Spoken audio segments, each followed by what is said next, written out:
Na estreia do Goiás na Série A do Campeonato Brasileiro de 2022, o elenco do Glauber Ramos conta com 4 desfalques, especificamente na parte ofensiva do campo. Dessa forma, no vídeo de hoje, irei fazer aquele pré-jogo completo aqui no Goiás News, trazer as prováveis escalações, tanto pelo lado do Coritiba, quanto também pelo time esmeraldino, os desfalques, substitutos, enfim, também essa primeira escalação do time esmeraldino na Série A do Campeonato Brasileiro. Além disso, falar do histórico das duas equipes, né, como que vem esses dois duelos, inclusive, que se enfrentaram na última Série B, o histórico recente e também, né, o que podemos esperar dessas últimas estreias do verão em Série A de futebol nacional. Esse será o principal assunto do nosso vídeo de hoje.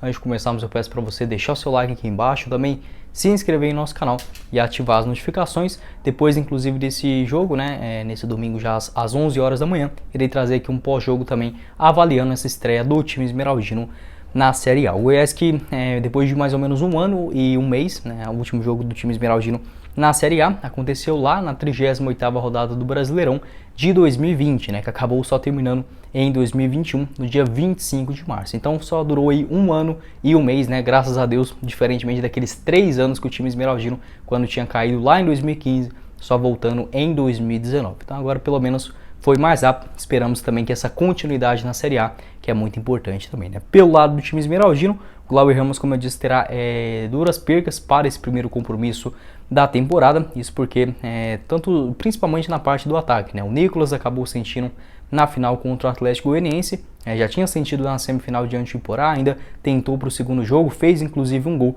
mas acabou saindo na segunda etapa. Ele que inclusive deve ser o jogador há mais tempo assim a se recuperar, né? No caso, ele deve ficar de fora de 20 a 30 dias ali no departamento médico, possivelmente só terá condição de jogo lá para a 4ª, 5ª rodada do Campeonato Nacional. Em relação aos outros, pelo menos são contusões mais tranquilas, né? Possivelmente já ficarão disponíveis para o próximo sábado, jogo em casa diante da equipe do Palmeiras, tanto o Luan quanto também o Pedro Raul e o atacante Vinícius, né? Com toda certeza farão muita falta nesse duelo contra o Coritiba, mas pelo menos na parte ofensiva, e o Goiás estará jogando fora de casa, né? Então não tem aquela obrigação de estar jogando no ataque a todo momento. Se por um lado o ataque ele conta com alguns desfalques, na defesa o time esmeraldino ganha um reforço de muito nome, né, que é o zagueirão Sidney, fará sua estreia pelo time esmeraldino ao lado do Reinaldo lá no Couto Pereira, né? Esqueci até mesmo de passar as informações básicas, né? O jogo que acontece na capital paranaense, já nesse domingão, 11 horas da manhã, por isso que eu resolvi trazer esse pré-jogo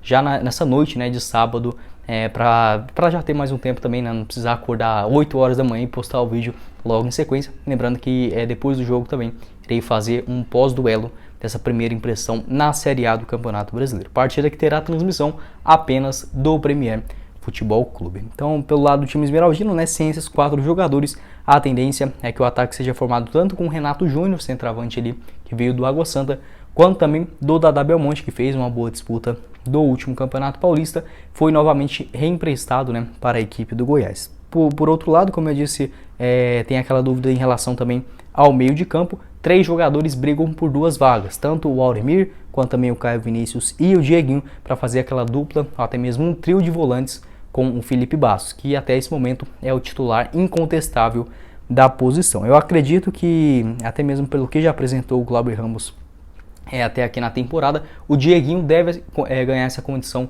no meio de campo, até mesmo por ele ter uma maior mobilidade. Eu acho que o fundamental para o Goiás nesse primeiro duelo do Campeonato Brasileiro é ter um time mais consolidado no meio de campo, colocar ali mais caras realmente na frente da grande área para essa bola evitar, né, de chegar ali dentro da área do Tadeu, já que o Coritiba tem alguns centroavantes perigosos, como o próprio Léo Gamalho, né, que jogou no Goiás, o Aleph Manga também, que estava na última Série B. Essa questão do volante, eu acho que eu ficaria tanto com o Auremir quanto também o Felipe Bastos, e do outro lado o Dieguinho, né, apesar das opções não tão excelentes para a Série A, é o que estão disponíveis nesse momento, e um pouco mais avançado com o Melvis. Então a provável escalação do Goiás deve ser aí com o Tadeu no gol, a lateral direita com o Maguinho ou o Apodi, acredito que o Maguinho irá ganhar essa condição, na zaga o Sidney e o Reinaldo. Na lateral esquerda tem essa outra dúvida também do Glauber Ramos, ou o Danilo Barcelos ou o Hugo. Acredito que o Hugo vai ganhar essa condição, apesar que eu gostaria de ver ainda o Danilo Barcelos com a defesa um pouquinho mais ajustada, ver como que vai ser esse seu comportamento no meio de campo com o Felipe Bastos, Auremir e Dieguinho, né, ou o Caio Vinícius, e um pouco mais avançado, camisa 10, o Elvis. Lá na frente, aí sim, o Dadá Belmonte e também o Renato Júnior. Pelo menos nessa questão do ataque, o Goiás tem dois jogadores que podem ajudar de diferentes formas. O Renato Júnior é aquele centroavante mesmo, camisa 9, tem 1,90 m de altura. E o Dadá Belmonte, né, baixinho, ele tem muita velocidade. Acho que pelo menos nessa questão, apesar de todos os desfalques, o Goiás pode conseguir ali algumas situações de perigo de gol nos contra-ataques. Então essa é a provável escalação. Outras novidades também no banco de reservas deverão ser aí o Luiz Felipe, atacante que vem de empréstimo do Atlético Mineiro, além disso do Luan Dias, que estava ali em recuperação na equipe do Água Santa, e também o Douglas Silva, né, contratado lateral direito do Iporá.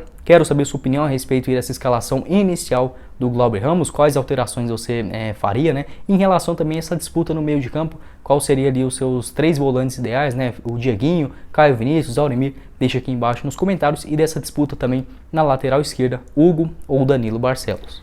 E por falar em estreias, né? Como que foram os seus primeiros jogos do Goiás nas últimas edições da Série A do Campeonato Brasileiro? O Goiás, que na edição de 2020 teve aquele problema todo, né, que inclusive está até aparecendo esse ano, o Goiás iniciando o Brasileirão com muitos desfalques. Em 2020 aconteceu da mesma forma, inclusive a partida de estreia deveria ser contra a equipe do São Paulo, jogo dentro de casa que acabou não acontecendo. Enfim, né, vocês já sabem o que aconteceu, não posso falar aqui em detalhes, né, a respeito desse assunto, porque acaba que o YouTube não gosta, né, acaba entregando para menos gente. Então essa partida só aconteceu ainda no mês de outubro, então eu nem considero ela como a estreia do Goiás, né. Realmente o primeiro jogo aconteceu diante do Atlético Paranaense, também em Curitiba, vitória aí da equipe do Furacão por 2-1. Anteriormente a isso, em 2019, o Goiás venceu o Fluminense também em outro duelo fora de casa. Até interessante, né? O Goiás nas últimas 7 edições do Campeonato Brasileiro só estreou fora de casa. Realmente muito interessante essa questão. Em 2019, vitória por 1-0, né, contra o Fluminense. Gol do Rafael Vaz, o Goiás que voltava a vencer em uma edição de Brasileirão desde lá de 2005. 2015, a estreia foi contra o Vasco da Gama, no Rio de Janeiro, empate por 0-0. 2014, no Mané Garrincha, contra o Flamengo também, novamente um outro empate por 0-0. Anteriormente a isso, também foram 2 derrotas, né, em 2013 para o Cruzeiro, uma derrota feia ali de 5-0, e em 2013 também, em 2010 para o Guarani, lá no Brinco de Ouro, por 1-0. Em relação aos pontos corridos, o Goiás só venceu 3 vezes, né, na sua primeira partida, sendo inclusive essas 3 fora de casa. É impressionante isso, né? Em todo o Campeonato Brasileiro dos pontos corridos, o Goiás só estreou em casa 3 vezes, é inacreditável. E venceu 3, né, sendo o Fluminense em 2019, o Botafogo, né, no Rio de Janeiro em 2004 e também o Paraná em Curitiba em 2005, vitória ali por 2-0. Então esse é o retrospecto, né, do time esmeraldino em primeira divisão. Agora terá esse difícil adversário que é o Curitiba no Couto Pereira. E como que vem, né, o Coxa também para esse duelo importante dentro de casa. A equipe que vem vive um bom momento nessa competição, né, inclusive nessa temporada, melhor dizendo, conquistou o Campeonato Paranaense no último final de semana, a final que foi diante a equipe do Maringá, venceu o primeiro jogo por 1-0 fora de casa e depois, dentro do Couto Pereira, acabou vencendo por 4-2. Então foi o campeão estadual, inclusive na semifinal passando pelo Atlético Paranaense, fazendo 2 partidas também muito consistentes. É sim um time bem perigoso, comandado pelo técnico paraguaio Gustavo Morini. Em relação à escalação da equipe do Coritiba, deve contar ali com Alex Muralha no gol, na lateral direita com o Arlen, os 2 zagueiros o Henrique e também o Luciano Castan, e na lateral esquerda com o Egídio, aquele mesmo ex-Goiás. No meio de campo formado com o William Farias, Andrei e o Tony Anderson. Aí daí para frente eu já acho o time do Coritiba bem perigoso, bem competitivo, e lá no ataque o Igor Paixão, Aleph Manga e também o Léo Gamalho, né? O Goiás deve ficar muito atento, principalmente em relação aos cruzamentos, né? Tanto saindo do lado direito do Igor Paixão para encontrar o Léo Gamalho dentro da grande área, pelo menos em relação à bola parada. Tanto o Reinaldo quanto também o Sidney são bons nesse fundamento. Tem outros jogadores ali também que podem ajudar bastante, né? Então o time do Coritiba escalado dessa forma. Acredito que o Goiás pode ter ali alguma vantagem em relação, por exemplo, ao goleiro, né? O Alex Muralha, mesmo tendo feito um excelente campeonato paranaense, a própria diretoria do Coritiba não confia tanto assim nele, tá procurando ali outras opções do mercado, né? Pode ser um ponto ali para o Goiás tentar explorar em algum outro chutes. Na lateral direita tem o Warley, que é aquele jogador ex-Botafogo, fez uma Série B também competitiva no ano passado, mas não é aquele cara assim perfeito, né, para a Série A. Então é como se fosse o Hugo ali pelo lado do Goiás também, né? Não é aquele cara, uau, que brilha os olhos. Então pode ser que o Goiás consiga alguma coisa. A zaga realmente é boa, tem o Henrique e também o Luciano Castan, mas são jogadores mais velhos, né? Tem ali, de certa forma, menos velocidade. Talvez o Dadá Belmonte conseguindo explorar uma dessas duas situações. Então, um time realmente que deu muito trabalho no Campeonato Paranaense. Conta também com o Andrei, né, o meio de campo que é ex-Vasco, que estava ali, inclusive, sob dúvida para essa escalação do técnico Gustavo Mori. Em relação, né, ao histórico, o Goiás que tem, inclusive nesses últimos duelos no Couto Pereira, uma pequena vantagem, né? O time esmeraldino dos últimos 5 compromissos diante da equipe do Coritiba, na capital paranaense, perdeu apenas um, que foi lá na Série B de 2018, derrota ali já nas rodadas finais, né, por 1-0. Então, anteriormente a isso, né, tinha também, além desses últimos 5 jogos, né, uma vitória do Goiás, que aconteceu no Brasileirão de 2019, de 2020, e também mais 3 empates na Copa do Brasil de 2018, sendo aí, né, um dos últimos empates, e também na Série B de 2021. Então o time esmeraldino tem esse retrospecto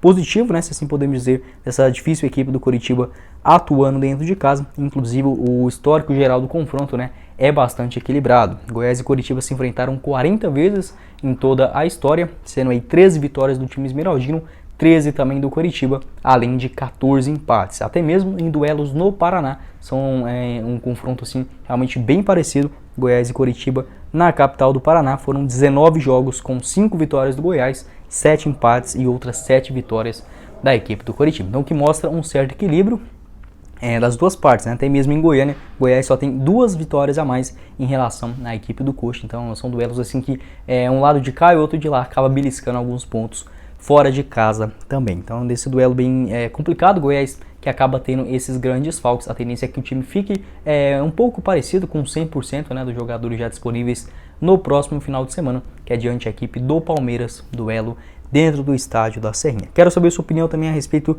desse histórico, né, recente entre as duas equipes, né? O Goiás que inclusive na última Série B acabou saindo em vantagem em relação ao Coxa, né? Venceu em casa por 2-1 ali na 36ª rodada, gols do David Duarte e também do Bruno Mezenga. E lembrando que lá no Couto Pereira foi um empate por 1-1, o Goiás que inclusive jogou mal aquele jogo, teve alguns gols anulados, né, de forma irregular pela equipe do Coritiba, que teve muito o que reclamar naquele duelo, mas foi um empate, né, 1-1, gol ali no segundo tempo marcado pelo Nicolas, inclusive um passe do Dadá Belmonte. Quero saber sua opinião a respeito também dessa escalação esmeraldina, se você iria com Danilo Barcelos ou Hugo na lateral esquerda e também nessa briga pelo meio de campo, né? Quem que você iria? Ou Felipe Bastos já deve ser o titular, né? Ou o Caio Vinícius, ou o Aurimir, ou também o Dieguinho, e na lateral direita você colocaria o Maguinho ou também o Apodi. Lembrando que a gente vai fazer aqui um pós-jogo nesse duelo aí contra a equipe do Coritiba, essa estreia, enfim, as primeiras impressões do Goiás na primeira divisão, independente do resultado, tá bom? Mais ou menos nesse domingão, por volta ali das 2 horas, a gente deve soltar esse vídeo da primeira análise do time esmeraldino. Bom, esse foi o vídeo, eu espero que vocês tenham gostado. Não esqueça de deixar o seu like aqui embaixo, também se inscrever em nosso canal e ativar as notificações. Quem falou com vocês foi o Guilherme e nos vemos na próxima oportunidade, meus caros esmeraldinos. Valeu, galera!